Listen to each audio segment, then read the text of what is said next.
ഗുരുവും ശ്രീ ഗുരുഭാഗവതം 29-ാം ദിവസം സംഭാഷണം ഭാഗം 3. ഓം ഗുരുർബ്രഹ്മ ഗുരുർവിഷ്ണു ഗുരുർദേവോ മഹേശ്വരഃ ഗുരു സാക്ഷാത് പരം ബ്രഹ്മ തസ്മൈ ശ്രീ ഗുരവേ നമഃ. ഓം ശാരദാ ശാരദാംഭോജവദന വദനാംബുജേ സർവദാ സർവദാസ്മാകം സന്നിധിം ക്രിയാത്. ഓം ശ്രീ ശാരദാംബികായേ നമഃ. ഓം നമോ ഭഗവതേ സർവേശ്വരായ. ഓം ശ്രീനാരായണ ജഗദ്ഗുരുവേ നമോ നമഃ. 2-3 പേർ സ്വാമി ഭക്തന്മാർ ഗുരുവിനെ കണ്ട് സാദരം വന്ദിച്ചിങ്ങനെ അറിയിച്ചു: ഞങ്ങൾ തൻ ക്ഷേത്രത്തിൽ അങ്ങെത്തണം, ഞങ്ങൾക്കൊരു മംഗലപ്രതിഷ്ഠയും നടത്തിത്തരേണമേ. ചോദിച്ചു സ്വാമി: ഇരുട്ടടഞ്ഞു വവ്വാലിന്റെ നാറ്റമുള്ളൊരീ ക്ഷേത്രം കൊണ്ടെന്തു പ്രയോജനം? ഭക്തന്മാർ പറഞ്ഞതിനുത്തരം: ജനങ്ങൾ വന്നെത്തുന്നു ക്ഷേത്രങ്ങളിൽ കുളിച്ചു ശുചിയായി. പറഞ്ഞു സ്വാമി: ക്ഷേത്രമതിനു കൊള്ളാം, ബിംബപ്രതിഷ്ഠ നടത്തണമെന്നില്ല ക്ഷേത്രങ്ങളിൽ. ശുദ്ധമായിരിക്കണം ക്ഷേത്രത്തിനകമതിൽ, വൃത്തിയായൊരു നിലവിളക്കു തൂക്കിയിടണം. ഭക്തിയായി കുളിച്ചെന്നും ദീപത്തെ വന്ദിക്കുകിൽ, എത്രയും നന്നല്ലയോ ലക്ഷ്മി തന്നല്ലയോ ദീപം. തൃപ്തരാകില്ല ജനമിതുകൊണ്ടോതി ഭക്തർ, മൂർത്തികൾ തന്നെ വേണം അവർക്കു വന്ദിക്കുവാൻ. ചൊല്ലിനാനപ്പോൾ സ്വാമി: എങ്കിലാ വിളക്കിനു ചുറ്റിലും മഹാത്മാർ തൻ ചിത്രങ്ങൾ തൂക്കിയിടണം. വേദാന്ത കാര്യങ്ങളെ കുറിച്ചു ഗുരുദേവൻ മോദമാർന്നൊരു ഗൃഹശിഷ്യനോടരുൾ ചെയ്തു: വാദങ്ങൾ പലതുണ്ട് വേദാന്ത വിഷയമായി, സാരമാമതിലെ എളുതായൊരു മാർഗം കേൾക്കാം.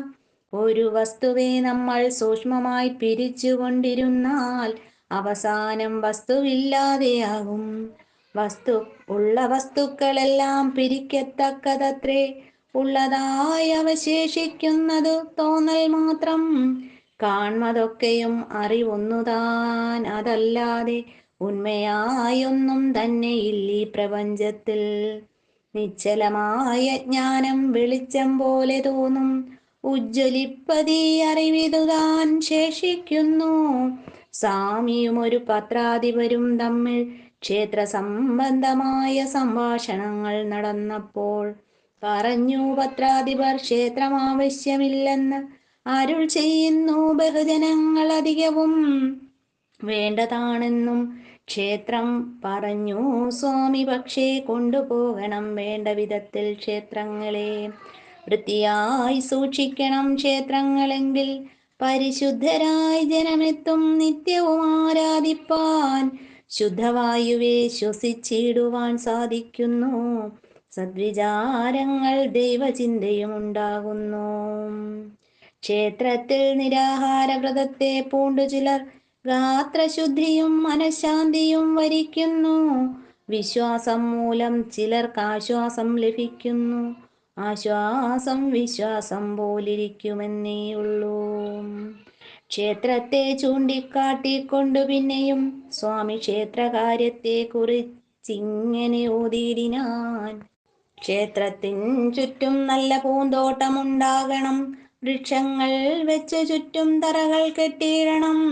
ജനങ്ങൾക്കെങ്കിൽ വന്നു കാറ്റുകൊണ്ടാനന്ദിക്കാം, മനസ്സിനാശ്വാസവും ശാന്തിയും പ്രാപിച്ചിടാം. ആരോഗ്യം വർദ്ധിച്ചിടും, സദ്വിചാരങ്ങളുണ്ടായി ആതുരഭവ ദുഃഖമൊക്കെയും അകന്നിടും. ക്ഷേത്രങ്ങൾ ഉപകാരപ്രദമായി ഭവിക്കയാൽ ക്ഷേത്രങ്ങൾ നിർമ്മിക്കുന്നു ലോകപാലകരെല്ലാം. പാവനമായ ശിവഗിരിയിൽ വന്നു ജനം ആവസിക്കുന്നു, രോഗദുഃഖങ്ങൾ മാറ്റിയിടുന്നു. ക്ഷേത്രങ്ങൾ മനുഷ്യന് നന്മ ചെയ്യുന്ന ധർമ്മസ്ഥാപനങ്ങളാകയാൽ വേണ്ടതാണവയെന്നും ഇങ്ങനെ ഗുരുദേവൻ ചൊന്നത് കേട്ടു ജഗന്മംഗലനോടു പത്രാധിപരും ചൊല്ലിടിനാൻ. ബിംബങ്ങൾ ക്ഷേത്രത്തിൽ വെച്ചാരാധിപ്പതു വെറും അന്ധവിശ്വാസമെന്നു ചൊല്ലുന്നു ചിലരെല്ലാം. മന്ദഹാസവും ചെയ്തു ചൊല്ലിനാൻ സ്വാമി, ജനം ബിംബത്തെയല്ല വന്ദിച്ചിടുന്നതറിയണം. ബിംബത്തെ പറ്റി ജനം ചിന്തിക്കില്ല, അഖിലേക ബന്ധുവാം ഭഗവാനെ വന്ദിക്കാനണയുമ്പോൾ. ഈശനെ വന്ദിക്കുവാൻ ക്ഷേത്രത്തിൽ വരുന്നവർക്ക് ഈശ്വര സ്മരണയല്ലാതെ കണ്ടുണ്ടാകുമോ? നിങ്ങളെപ്പോലുള്ളവർ പറഞ്ഞു കൊടുത്താലേ ബിംബത്തെ കുറിച്ചോർമ്മ വരികയുള്ളവർക്കപ്പോൾ. ഹൈന്ദവ മതപ്രസംഗകനാമൊരാൾ മദ്രാസ് സന്ദർശിച്ച സ്വാമിയോടിങ്ങനെ ചോദ്യം ചെയ്തു. വിഗ്രഹങ്ങളെ ആരാധിപ്പതും നിഷേധിക്കുന്നെത്രയോ ജനം, ബഹുമത സ്ഥാപനങ്ങളും എന്നതു മാത്രമല്ല വിദ്വേഷരായുള്ളവർ വന്നു തച്ചുടച്ചില്ലേ വിഗ്രഹപ്രതിഷ്ഠകൾ.